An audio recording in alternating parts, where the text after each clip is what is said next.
Did you grow up when they were hoarding, or was it after you were grown? There were hoarding tendencies Okay. or, the signs that hoarding would be an issue later. But I didn't experience or really understand. I guess my dad has hoarded paper my whole life, but I don't think I really saw it until they both went through their divorce and all the other subsequent stuff that happened. Welcome back, Warriors. Today we're shining a light on a topic that doesn't get talked about nearly enough: hoarding. It's a word that often comes with judgment, shame, or even sensationalized TV shows. But the truth is, hoarding affects entire families, not just the person struggling with it. I'm honored to be joined today by Melanie Cohen, who grew up with parents who were drug users and had a dysfunctional family life. She is here not only as a specialist in this area, but also someone who's lived through the reality of navigating life in a hoarded home. That lived experience gives her a unique perspective on the emotional, the hidden, and also the resilience that can come from it. Together, we're going to talk about what it's really like to grow up in that environment, the misunderstandings about hoarding, and how hoarding is possible for both individuals and families. Welcome, Melanie. Amy, thank you for having me. Oh, you're very welcome. I'm happy to have you here. So can you tell me a little bit about when you knew there was hoarding going on? I didn't know it as hoarding until adulthood, although, hoarding's only been coined in the last 30 years. So what was going on before was probably just like messy people or things like that. In fact, I remember above my mother's desk, which her desk was one of those places that was very messy, like a comic from maybe the New Yorker that showed a messy desk. And it was like, a messy desk is the sign of genius. And so which for sure permitted that to happen, like it made it okay.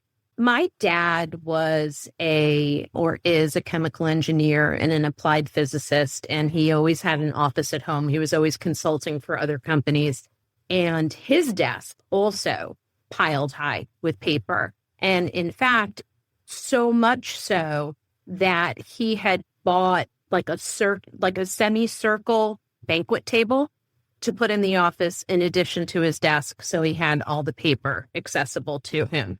So I think the hoarding that I saw growing up was in relationship to that. It wasn't other stuff. It wasn't china and crystal and clothing and other things that we often associate with hoarders. That came much later. I said there was drug use. My parents were hippies in the 60s, and they studied science, and they were, cool and smoked pot. My dad sold pot on the side, a little extra money for the special things in life. But he ended up with a failed business. My parents went bankrupt. They lost their home, my father's car, the business. I was in college when this was happening. I went to college 3,000 miles away from home. I knew, get out of Dodge. It was like everyone had told me, go wherever you want to, explore and learn the world. And there was something in me that told me, like, get out of town. And so while I was in college, my father went to rehab numerous times before it hit. And my mother was left with nothing. She went on Section 8 and on welfare. And I was kicked out of school because my parents hadn't been paying. And so I finished 2 3/4 years of college before, like, literally the rug was just ripped out from under me. My parents lived in a very large New York City apartment, and all of a sudden my mother's things were at my grandmother's house and at her boyfriend's home and in the small apartment that she could afford. And so when my husband and I got married and subsequently moved back to New York, I was at her apartment with my baby, and I saw clutter, but I still didn't understand it.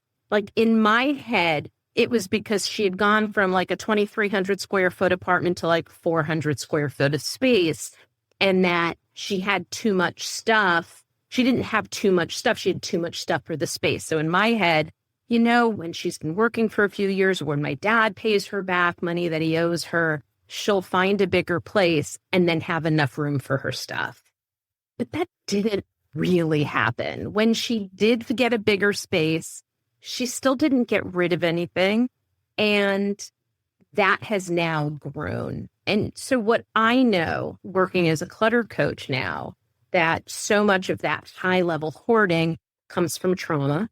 Everything I just said was a huge trauma, but also comes from OCD. And it wasn't until more recently that while my mother has not been officially diagnosed as someone with OCD, she has all the markers. And I think perhaps the diagnosis hasn't come because she hasn't been 100% upfront with her doctors in really explaining what's going on. Like, they don't know there's hoarding going on. And my mother isn't living a messy life. She's living a hoarded life. The OCD has shown up in many ways in my life growing up, but because it's both trauma and OCD, I see how much harder it is for her to address what's going on around her. I know that was a long story to answer a simple question. No, that was great. So I was wondering, how does that affect your relationship with your parents now?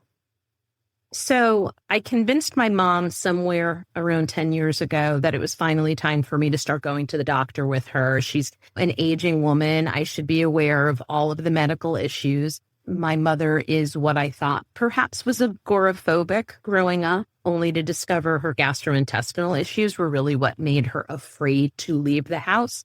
I get it, because I now have some of those issues. Mine are more under control than hers are.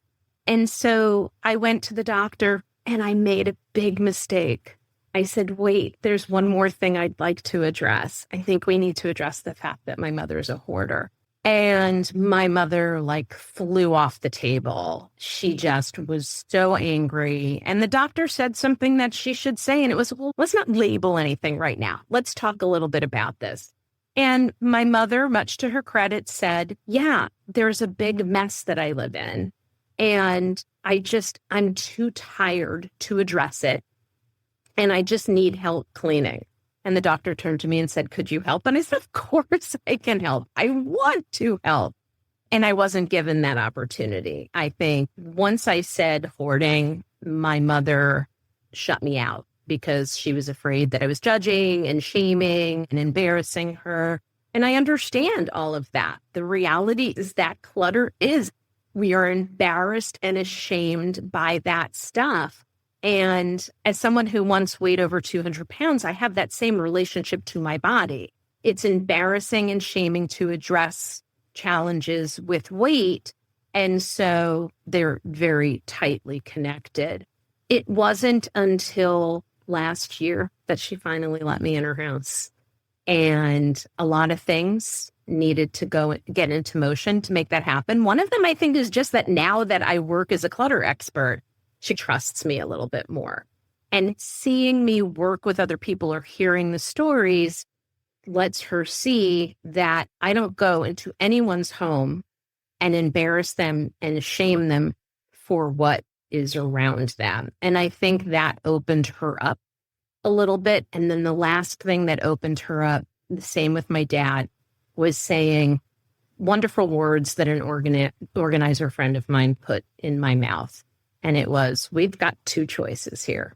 We can either fix this now, and then when you're gone, as soon as you're gone, we can start honoring you. We can listen to your favorite music and eat your favorite food and do your favorite things and tell stories and just memorialize you minute one.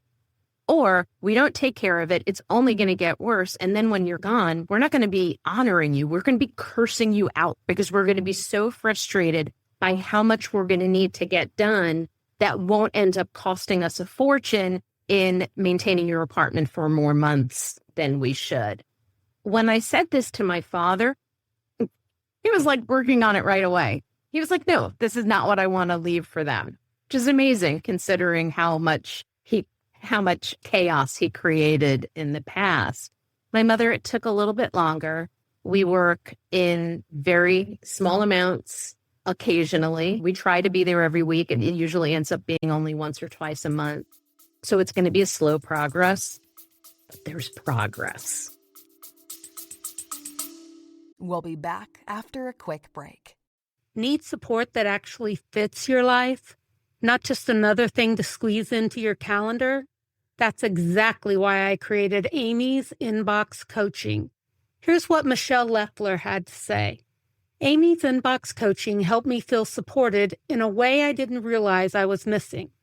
Being able to write when I actually have the mental space has been life-changing. Amy responds with such warmth and clarity.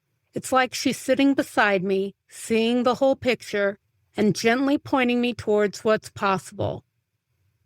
Inbox Coaching gives you unlimited coaching through email on your schedule, not mine. Thoughtful, personalized responses that go deeper than surface-level advice.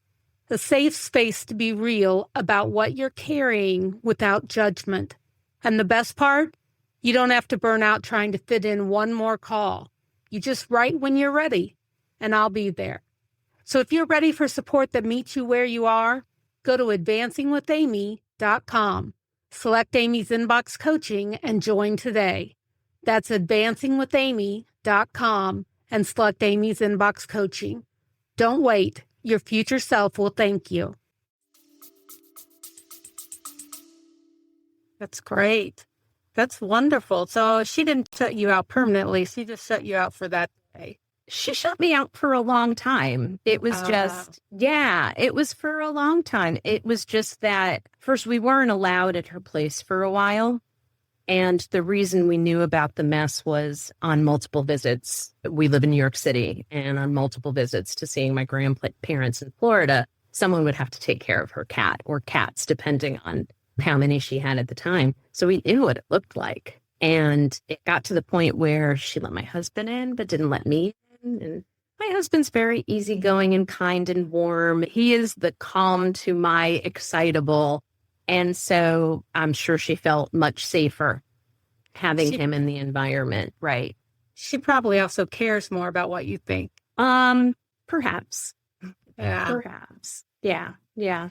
So do you actually work with any hoarders? She and one other are the only hoarders that I work with. I typically work with women who are in the middle of life, somewhere in their late 30s to early 60s, who are in the middle of everything, in the middle of raising kids and aging parents, in the middle of a career, in the middle of starting a business, in the middle of our bodies doing all of these crazy things. And so in that work, I address more of the mental clutter associated with our lives than the physical clutter, the digital clutter and the calendar clutter and the 24-hour news cycle clutter and social media clutter, work clutter and all of those things, which often lead to physical clutter, and physical clutter then makes all of that clutter worse. So I have a lot of people come to me and they just think that there's a little problem and don't think they have clutter. And once we sit down and talk about it, we realize there's a hoard in our head that we're not addressing. Yeah. Wow. What kind of feelings come with that, do you think, for people? It's heavy. It's heavy. I had clutter. I didn't realize it was clutter because it looked so much better than my mother's home. I didn't realize how much my environment was affecting my physical and mental health. I did understand it because when I went to her home, I was so overwhelmed. And I was so anxious, and it did make me very uncomfortable. And it took me time to come down from that.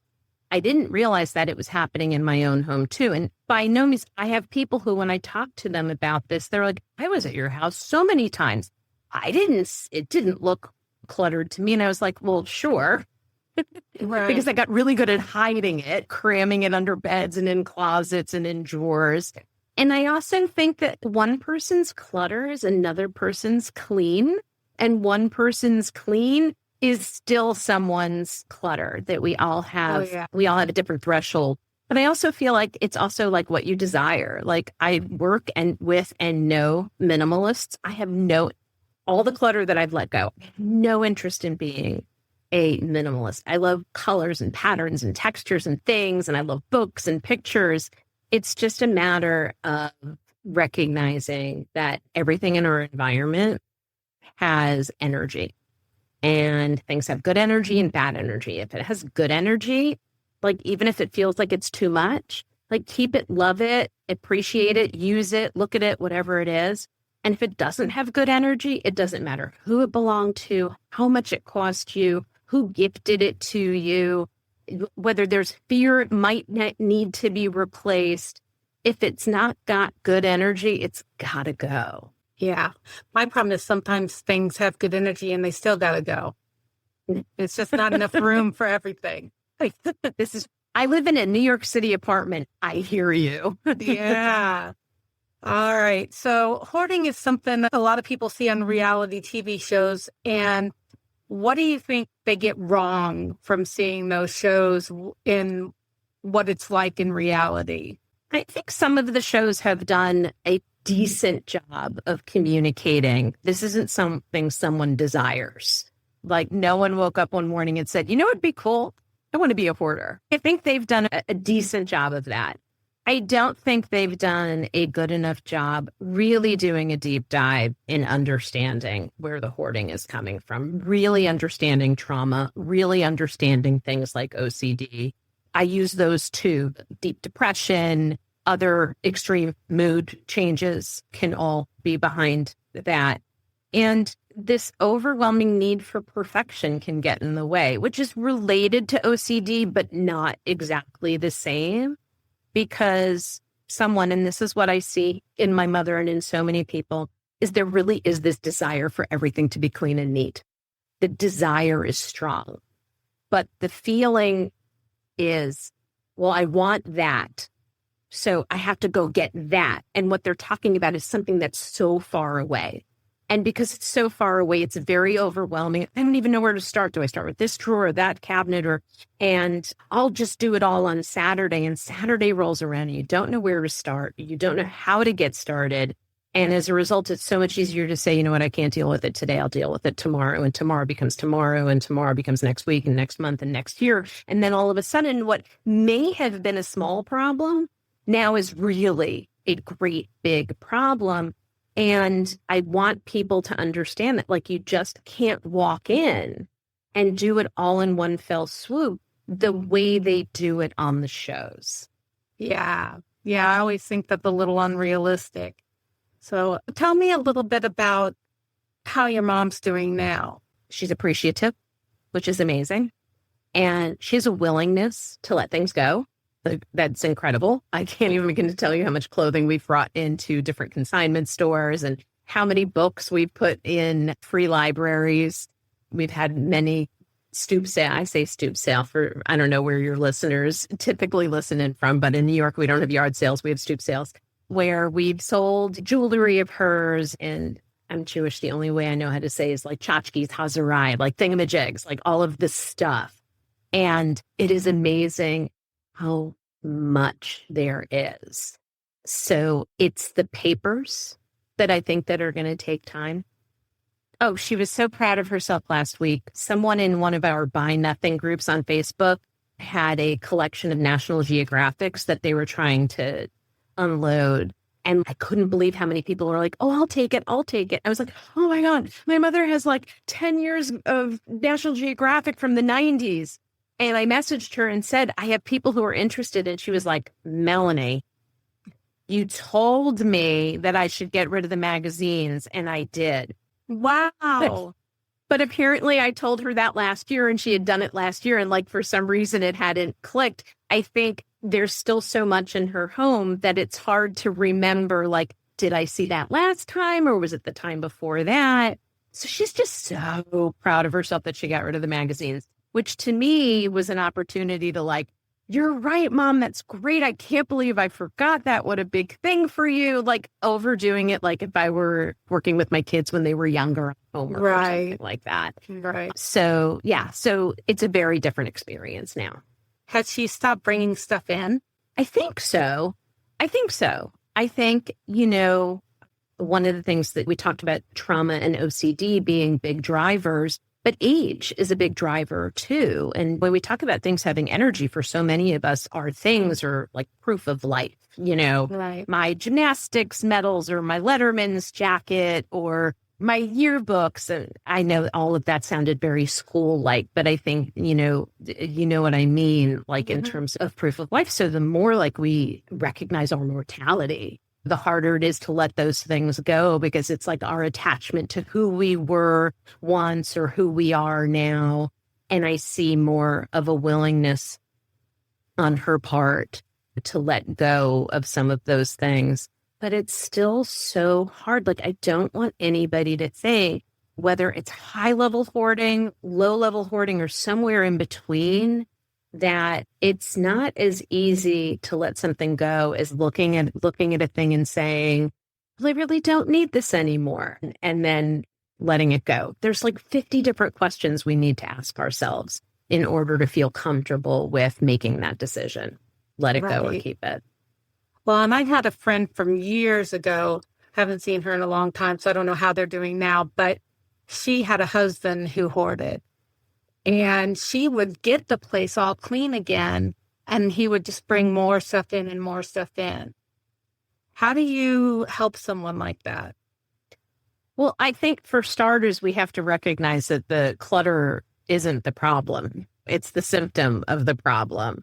And so if you go in and clean someone's house out and make it perfect without them being a part of it, they'll bring it back in.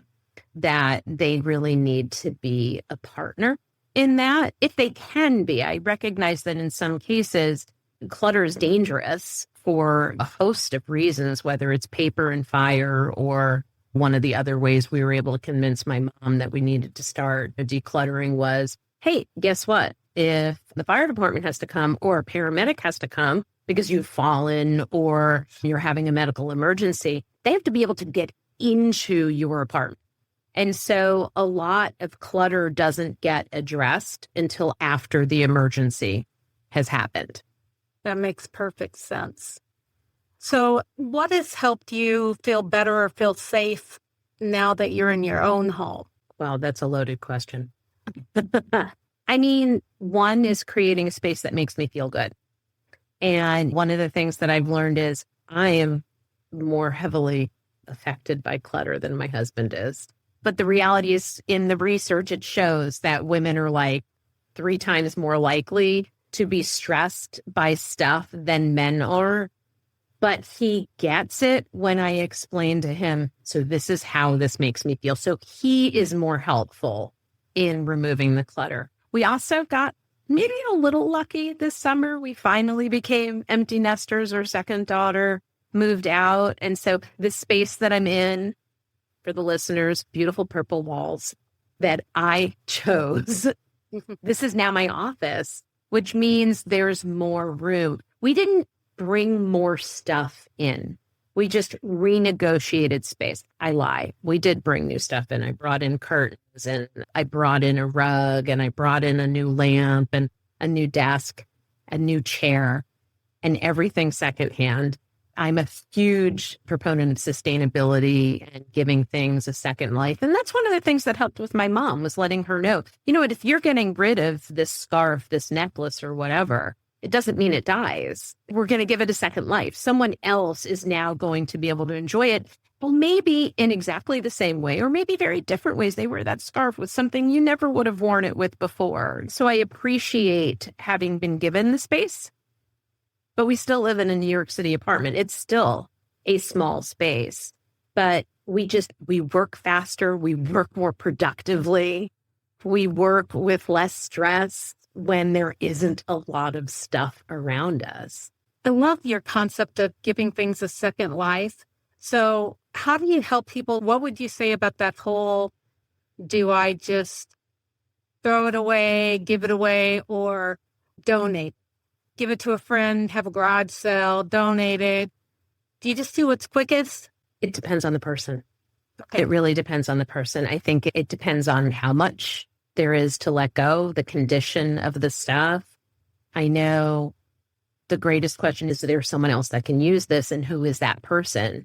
And it may be you're ready to get rid of a coat, and there was this one person who every time you wore it complimented you. Maybe that person would like the coat. And then the second life is one that you actually almost get to see. Books to me are fairly, I have to be careful how I say that because my husband's a book collector and I love books. I said that I love books. And so it's not necessarily easy to let them go, but it is easy to have a place for them to go to when you're ready to let them go, especially, I don't know about where you live, but there are those little free libraries in front of people's homes all over the place. And so, because libraries won't take them anymore. But that's fine. There are all these little libraries. And we know in our neighborhood, there's one that's like specifically for cookbooks. I love that. There's ones that focus more on children's books. We have a friend in the neighborhood who's very political, and he really tries to keep everything like really radical and interesting and spicy to, you know, politics and the world and history. So I love that. When it comes to some things, though, it's broken. Someone else doesn't want it if it's broken. Unless, of course, you know it's a piece of tech and there's a school in your area that has the kids take computers apart and take broken things and try to fix them, then someone wants your broken stuff. So it's asking a lot of questions about something's worth and not having judgment assigned to it either. What would you recommend to someone, like I talked about my friend earlier, who her husband is the hoarder and she's not? How does she figure out what's causing it for her husband? Just recommend he goes therapy, or? I think, yes. The question is, how responsive is he going to be to that? Some are more responsive than others. But I think it takes like a really calm sit down, not to say, I think you have a problem, because the minute you tell someone, I think you have a problem, that like, la, la, la, I can't hear you anymore, they are not paying attention. So better to say, there's something I want to talk to you about, and it's very uncomfortable for me. And it's creating stress and anxiety. And I need you to know what it is about. And then maybe we can talk about how we find help for each other. Make it a combined thing. This isn't your problem and you need to take care of it, but rather this is something I would like us to work on together. How can I support you in us making that change? It could be simple, like, oh, I didn't realize it was such a big problem. I didn't realize it affected you that way. Or it could cause a super big fight, you know? Well, that's your problem, not my problem. Your problem is my problem in a relationship, period, end of story. Definitely, definitely. What do you think we've missed today? Is there anything that you'd like to share with people? Sure. Well, I think my poor mother, we tore her apart. We didn't tear my father apart enough. So let me do that for a moment. Oh, you go ahead. So my dad's clutter is different than my mom's. My dad was a scientist and he has a patent or two to his name, and he built chemical plants back in the 70s. And so he has boxes of paper that he thinks wholeheartedly are important because there may be, I don't know, I'm going to make it up as I go along, some chemical equation or some blueprint or some mathematical equation that's in there that he'll never be able to generate again. And my dad is closer to 80 than he is to 79, and he still works full time, and that stuff is still important to him. And there's a reminder every once in a while, well, a lot of that stuff actually is on the internet now. Like that thing that you didn't have when you were first doing this work 40, 50, 60 years ago.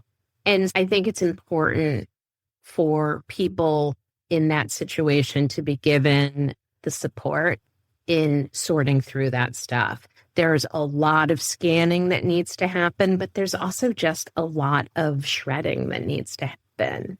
And something that I tell my dad's in Florida, and so he has these boxes of paper, and I say, so Dad, what would happen if the hurricane was so bad that all of that paper got destroyed? What would you do then? Oh, you know, I don't need to borrow trouble, blah, blah, blah, blah, blah. I get it. You don't want to jinx it or something. You don't want to even put like that idea out in the ether. But the reality is, if you took on water, you would lose all of that. I mean, the same could happen, you know, God forbid none of this should happen in a fire I lived in Southern California during a major earthquake, and earthquake damage so much of what you own. We've seen terrible things. We have friends who lost their homes in the fires earlier this year, and it makes you realize how unimportant the things are and how important the people are. Oh, definitely. Definitely. So I'm wondering, when you talk about your dad being close to 80 and having all the paper, if that's a generational thing that we won't deal with anymore as our children grow up. It's interesting because he's a science guy. He's pretty tech savvy. He still uses an AOL account. So I didn't even know that was a thing. Like, I don't want to single anybody out with an AOL account. However, my dad's got an AOL account, but he also has email on his business email and stuff like that. In his case, I don't know if it's like not being able to be technically savvy enough. Although maybe it's just similar to my mom in I need to take the time to, or that's not what I meant to say. What I meant to say was I need help in getting this done because it's so overwhelming. It's such a massive project. And so, yeah, he's asked me to come help him with it. But the first time he asked, I said no, because I did the legwork on having a shredder truck come to the house. When I heard how many boxes it was, I was like, for a couple $100, they'll come to you, they'll take the paper, they'll shred it in front of you so you can see it and then take it away. You're like, well, I'm not getting rid of all of it just like that. And I said, then you're not ready for me to come down and help you. You need to be ready to do that. So he's been working on it on his own. Yeah. Such an attachment. Yeah. I can't even imagine. So what do you think about people with ADHD? Do you think that executive functioning, like you were talking about earlier, is part of that? For me, yeah. Yeah. For me, totally.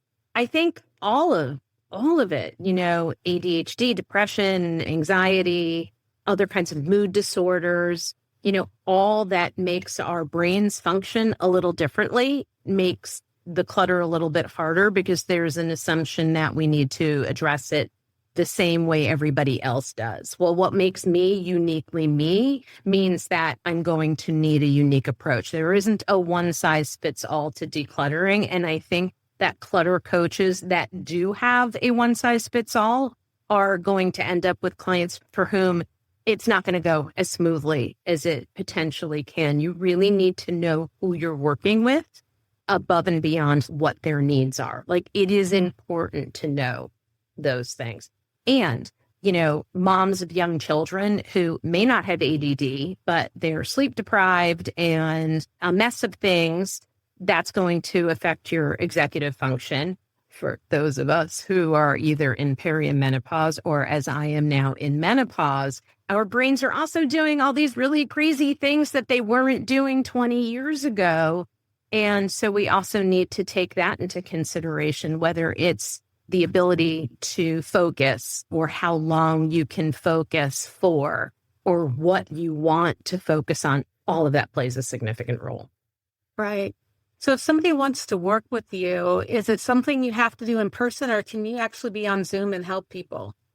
I've done both, and it's actually kind of fun when we do it via Zoom. I've had clients who we've met weekly, and they've given me like a tour of the space and showed me what they wanted to work on, whether they thought they were capable of it or not. And we would talk a little bit about where did the clutter come from? Why is it so hard to let it go? What's getting in the way? Not you're getting in the way, but what is actually getting in the way? Set goals. So when working with clients, I know that I have to lean into one of my favorite statements, and that is ridiculously simple goals. And when I say ridiculously simple, I mean like so little that you're afraid that if you told someone else that was your goal, they'd be like, that's not a goal. You could do it in a minute. But that's the perfect goal, because that's the one you do it, you accomplish it quickly, it feels good, you can pat yourself on the back, you're motivated and inspired to do more, and most importantly, feel confident in your ability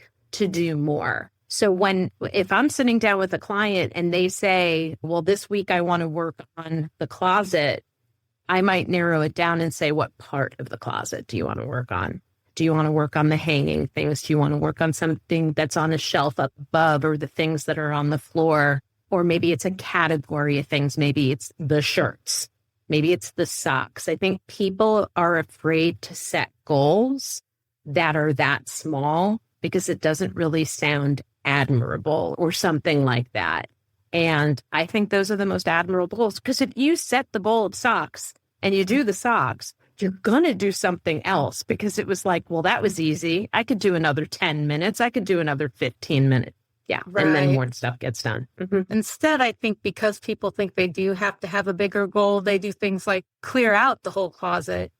And then they're like, oh my God, now I have this huge mess. Exactly. Exactly. I know that there are a lot of clutter experts that are like, take it all out and sort it and all the things. That's great if you know for sure that you're going to dedicate 8 hours to it. But if you're not going to dedicate 8 hours to it, then you can't take everything out and sort everything, because it's just going to make it worse. At the end of the day, when you're still looking at these piles, stress you out, or they're going to depress you, and then you're not sleeping well. And my history is, well, if the clutter is stressing you out, something's got to take care of the stress. Food, alcohol, cigarettes, shopping for more things. All of the things that give you a really quick dopamine hit will make you feel better, but the clutter's still there. Right. Amen. Boy. So if people want to work with you, where do they find you? They can find me on literally every social media platform as Melanie Cohen, or my company, Thoughtfully Coaching. Best way to reach me is at thoughtfullycoaching.com. I do a free 30-minute discovery session, and which offer to everybody. And yeah, I also do group corporate wellness coaching. That's not necessarily addressing the clutter in your closet, but addressing the clutter at the desk, in your briefcase, in the car, and all of the mental clutter. Right. Yeah. I personally have a big problem with my computer clutter. I had to buy an extra thing to put stuff on that was on my computer because I didn't have any space anymore. And I'm like, some of these are duplicates and triplicates, and I don't need all this. So, when they first coined hoarders, it was the early 90s. I think it came out of Smith College, a professor working with someone on their senior thesis. And it became something that they didn't expect it was going to become, in terms of like how many people out there actually were facing the challenges of hoarding. But in the early 90s, when they were talking about hoarding, they were talking about stuff. Yeah. They didn't have social media. They didn't have digital libraries of 20,000 photos from the past couple of years, because there are 6 photos of all the same people in the same place. But one person has their eyes closed and the other person's looking away, and someone else has their finger up their nose or whatever. And instead of deleting and keeping only one, they're all there. It's just all of these different aspects of clutter in our lives that none of us ever really anticipated being an issue ever. Yeah, it's a whole new world. Yeah. All right. Well, Melanie, thank you so much for coming on and discussing such a sensitive topic. I appreciate it. No, thank you for having me. I appreciate it. And I will put all your information in the show notes so people can find you. Excellent. Thank you for being here, for listening, and for holding space for conversations just like this. Ones that aren't always easy, but deeply needed. If this episode made you feel seen, understood, or reminded you that you're not the only one walking through hard things, I'd be so grateful if you'd leave a review, share it with a friend, or just reach out and let me know you were here. And if you want more support like this, real talk, soulful tools, and reminders that you are not alone, you can join my newsletter at advancingwithamy.com. It's where I send the kind of stuff that helps you keep going when life feels heavy. Keep advancing, warrior. You're doing better than you think.